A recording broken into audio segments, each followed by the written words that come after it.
Hello, I'm Scott Erickson with Erickson Reads, and in this video we're going to go through the Day 2 process of the Read Guide. So if you've not yet checked it out, go to ericksonreads.com and click on the Read Guide link at the top of the page, and you'll find a free downloadable PDF that talks about all the things that we're going through in today's process, as well as in the Day 1 recorded yesterday and in the Day 3 process tomorrow. So that's ericksonreads.com. Download that read guide, plenty of pictures and descriptions as well. So for Day 2, let's begin. I've got my read that we worked on in the video yesterday. This is my Day 1 read here. It's been soaking for about a minute or so. But you can see it's got a clearly defined spine. You can still see some of my pencil markings on there for the tip definition. And we've scraped out the channels as well. We clipped it open yesterday too, so we've got that kind of an opening here. The tip is still fairly thick, but we'll take care of that today. So I'm going to start off by measuring using my dial indicator here, which measures hundredths of millimeters, and I'm going to measure in those channels, just kind of see where we are. So you can see here I'm measuring in that channel right about there, and I'm around 50, 51, 52 on that side, and this side is a little bit thicker. And I'm measuring in this channel both near the top of the reed as well as farther down. So I've seen that I've got a little bit of room. My goal here is to get each of these channels to be, I like it about 42 hundredths of a millimeter. Anywhere between 41, 45 is going to be just fine. So I'm going to do some scraping to try to get down there. Just like we did yesterday, I'm doing long scrapes up the length of that channel here. I'm going to try to avoid digging a lot with my knife in this way, but rather doing more straight scrapes that way. I'm going to try to get down to about 41, 42 here.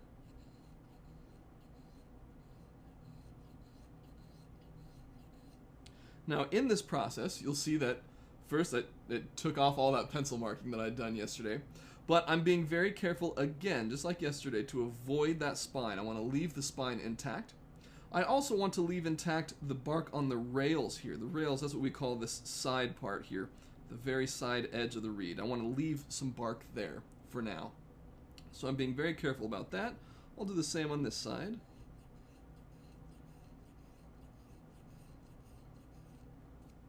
There we go. Now I'm going to measure it up again, just to see where we are. Looks like I've still got plenty of room for scraping in each of those channels, so I'll keep going here.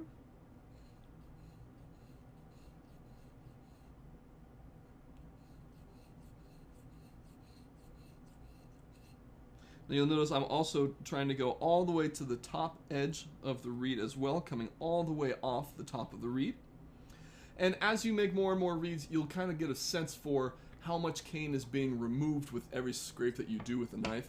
That also depends on how sharp your knife is, of course, and making sure that you're not pushing into the reed with the knife. You want to make sure that really it's just the weight of the knife. You don't want to push down at all. Okay, let's measure up. How am I looking here? About 45. Okay. We're getting closer here.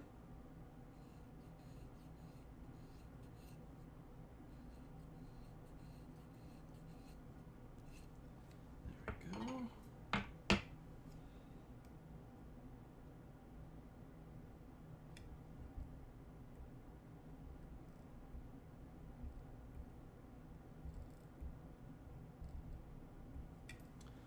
Okay, this ought to do it, just a little bit more.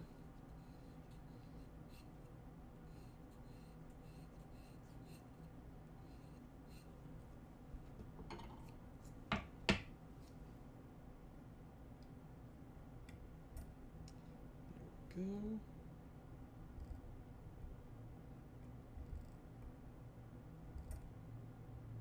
go. Okay, so I've gotten it. I also want to show that there we go. Not only am I measuring, that channel from near the top of the reed there, but I'm also going just a little bit farther back as well. to make sure that it is the same length throughout. So it's the same thickness throughout the entire length of that channel. There we go. So now I've got both channels at 42, going all the way from back here. It measures 42 back here, and it measures 42 up at the top here. So this whole thing, nice and smooth. I want to keep that nice, smooth, long scrape going in here because that's going to help encourage vibration. The smoother things are, the more vibration we get throughout the length of the reed. You can also still see that the spine is very, very defined there. I've worked hard to avoid removing any of that bark that's still there. And we've got some bark on the rails here. So I'm going to do the same thing to the other side, although my reed is getting a little bit dried out, so I'm going to stick it back in the water, take this opportunity to sharpen the knife again.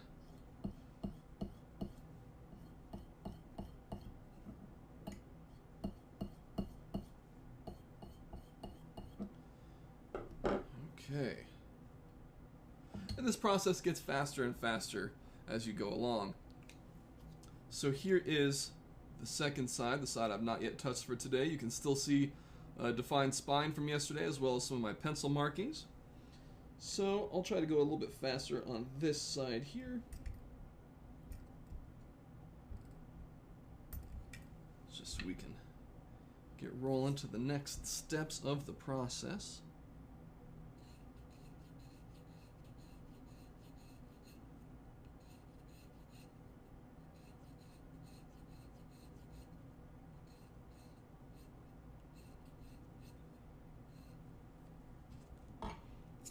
Let's see how we are.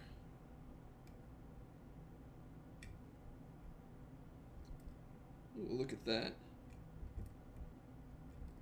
I got one side down to 42 on the first try. How about that? Alright, let's just get a little bit more from this side. Like I said, you'll start to get a feel for how much cane you're removing with each scrape as you make more and more reeds. Just a little bit more ought to do it here.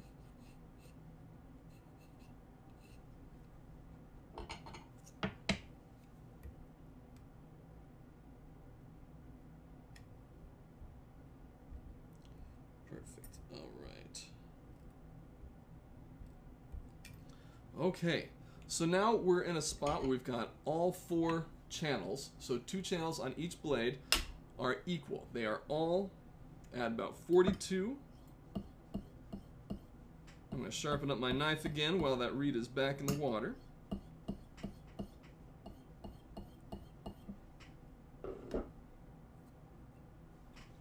Okay.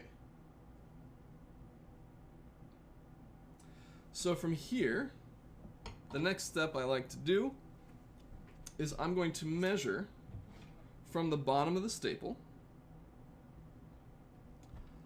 I'm going to measure where the back and the heart are going to meet. Now, about 60 or 61 millimeters from the bottom is fine. I usually split the difference and do 60 and a half. I've just found that I've had many successful reeds right there at 60 and a half, so that's what I've stuck with.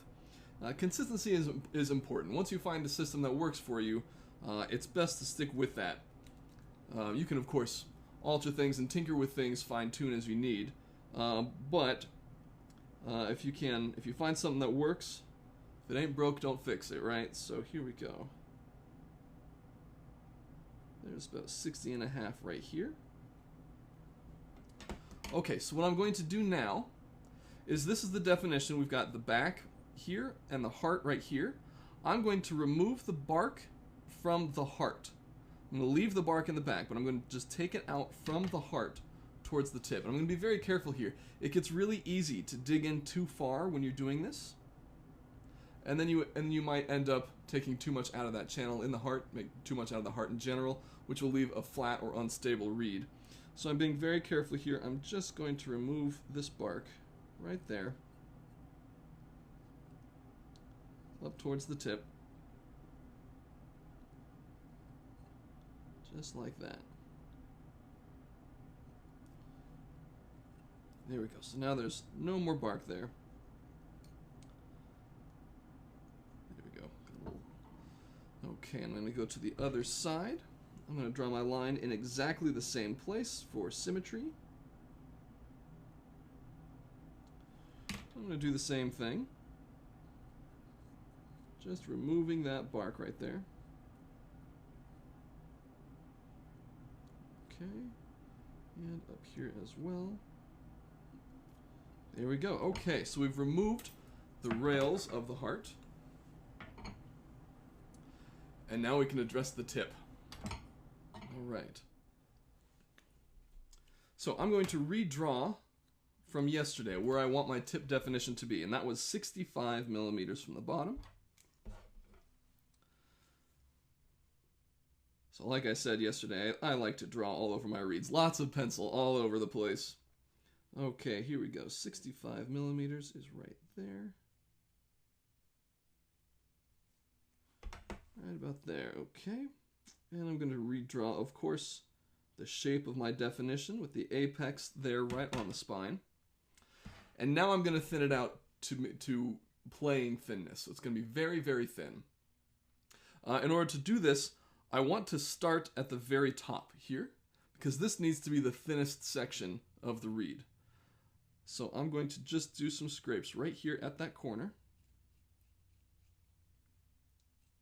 And you'll see that there's cane, the buildup of cane on the plaque is several millimeters away from the end of the reed. And the reason that's important is that demonstrates that I'm with my knife going beyond the end of the cane. And that's important. It's very easy to stop your knife a few times right here with just a little bit of cane left over, and then you get a buildup of cane on the tip, and that can prevent things from vibrating. So I'm going to make sure I'm going all the way off with each scrape, and I'm gradually lengthening my scrape until I'm back here at the pencil mark for the definition, and I can start to recreate that definition as well. Making sure to always come all the way off the end of the reed with each scrape. And paying special attention right there at the very top.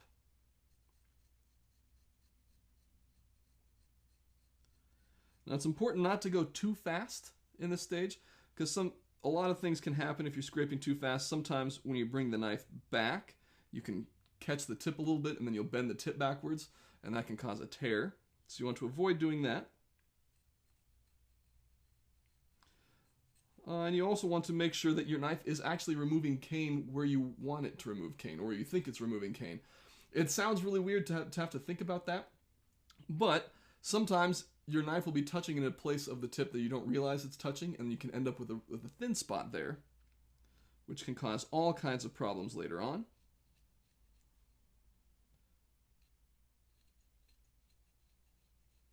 There we go. So we're getting this nice and thin.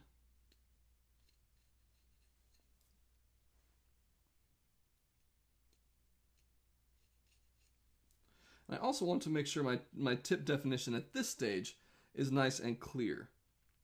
I want that to be a very clear, straight definition. There we go.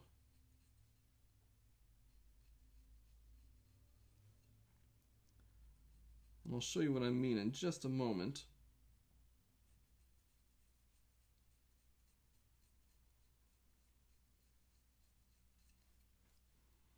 There we go. So you can kind of see how thin that's getting, especially on the right side. Got a little bit more work to do here on the left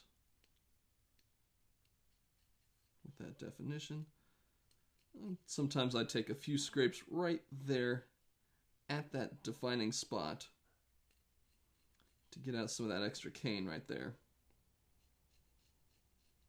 And make sure I'm smoothing it all the way to the edge. So the tip itself, like I mentioned before, the thinnest spot should be this corner right up here at the top. And it can get gradually thicker towards the definition here, although it still should be very, very, very thin. Okay. We are just about ready with this one.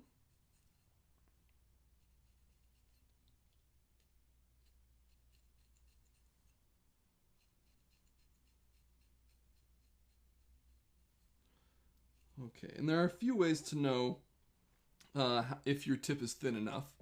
One of the ways I like to do that is I'll dip the reed in water briefly, and then I'll put the plaque back in.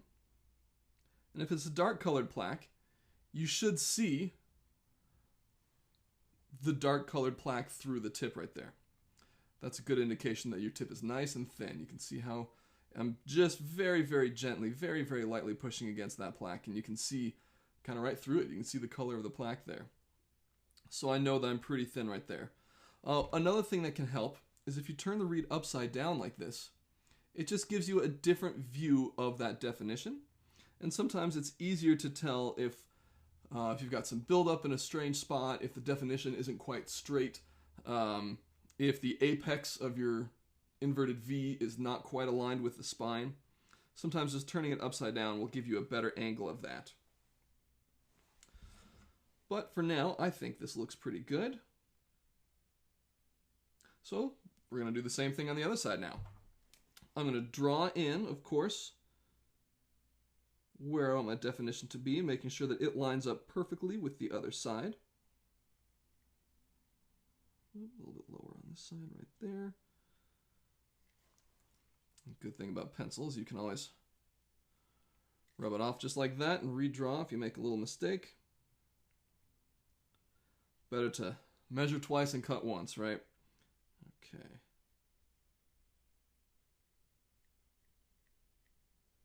There we go. So now I'll draw in my desired definition here. And I'll start working on this tip here. Again, I'm going right at the very top because I want that to be the thinnest spot of the reed. Gradually lengthening my scrapes, making sure I'm coming all the way off though.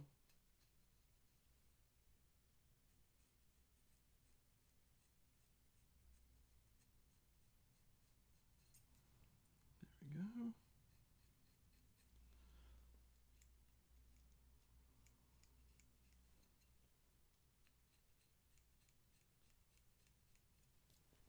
And sometimes you'll hear that click of the knife onto the plaque. Do you hear that?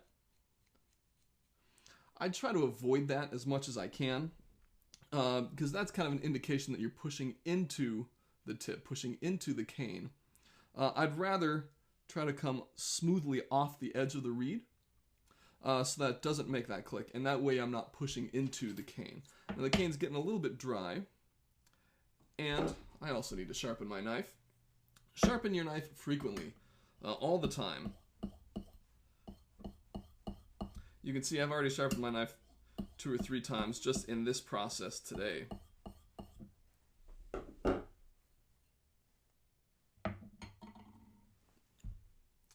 let's get back to it here.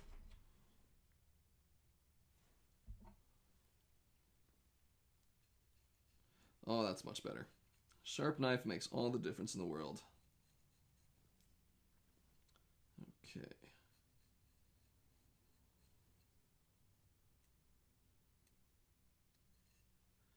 I'll try to get through this process a little bit faster on this side.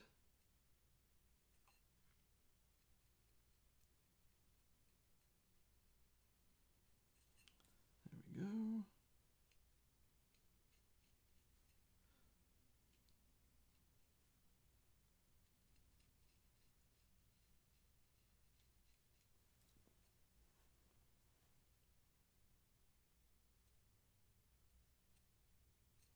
Now sometimes with this very detailed work, I have a magnifying lamp that I like to use just to help me see things a little bit better.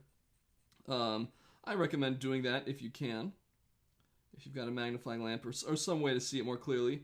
Or if you don't need one, that's totally fine too. But I do find that helps me just see the details just that much more clearly.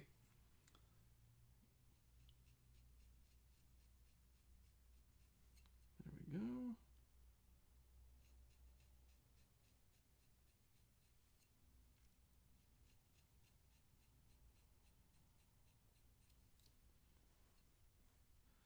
Okay, we are almost set on this side, on this blade of the reed.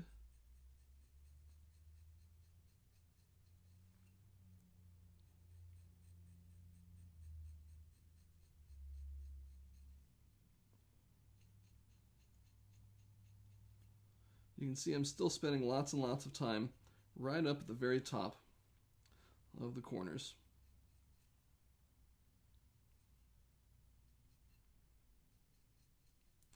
I want to do my best to avoid any thin spots. I'd like the tip to slope down from the definition towards the top without any deviation, really. A nice smooth slope. Here we go. Okay. That looks pretty good. If I turn it upside down, you can see it that way as well. All right, I'll dip it in the water for the plaque test.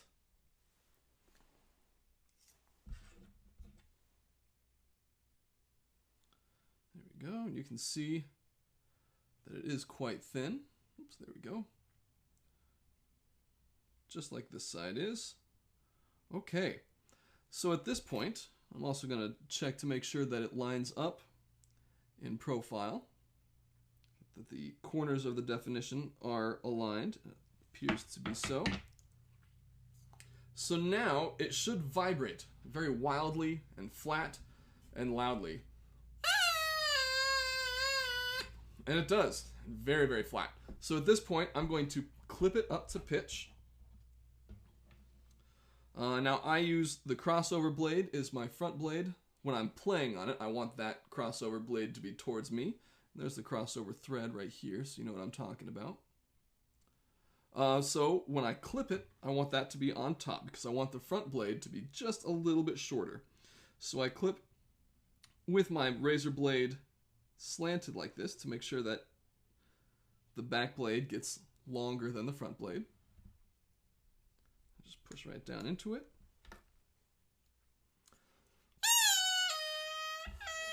Still quite flat. And I'm going to only take off a little bit at a time. I don't want to over clip. Although at this stage, with as flat as it is, I know I can take off a little bit here. So there we go.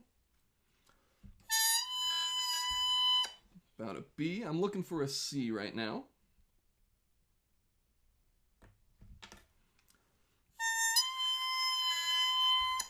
A little bit more.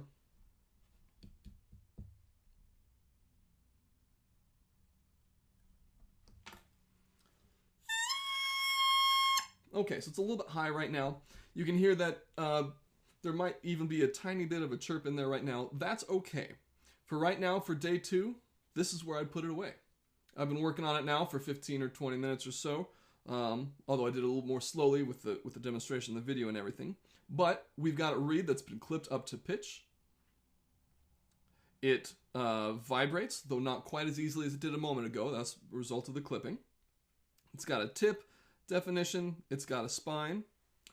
Oh, one last thing I forgot to do was measure that spine. So now we can go ahead and take that spine down. I should have done this earlier. So I'm going to measure the spine right now. And I'll show you the thickness here. I'm measuring it right here.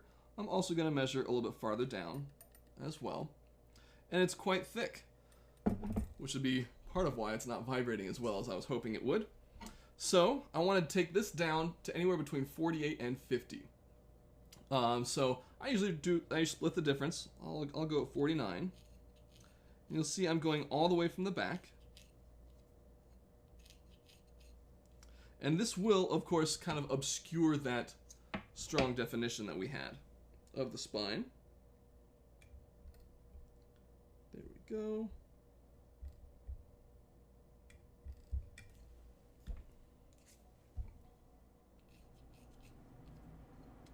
That ought to do it.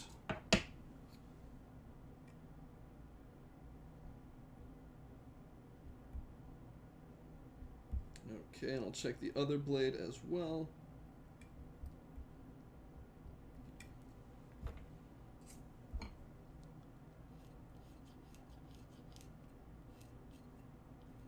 Now it's easy as you're doing this to end up with a little bit of buildup right at the top of the spine into that definition there. So make sure you're scraping all the way through.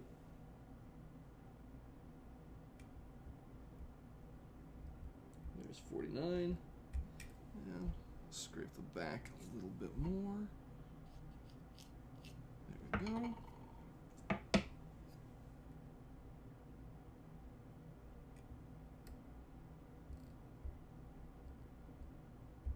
Okay, so now that should change the way it vibrates here.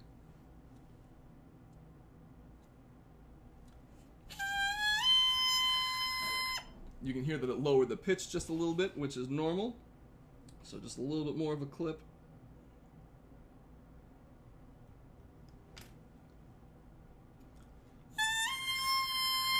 Okay, there we go. So now we've got a reed that vibrates at an appropriate pitch level. It's got a tip definition. All the parts of the main body of the reed are all measuring appropriately. It's got a spine, it's got channels. So this is a good place to put it away.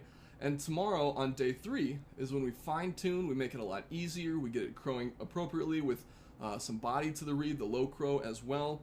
So we will work on all of that tomorrow as we finish this reed. But otherwise, that is our day 2 process. I'll put it away for the night. Thank you for joining me.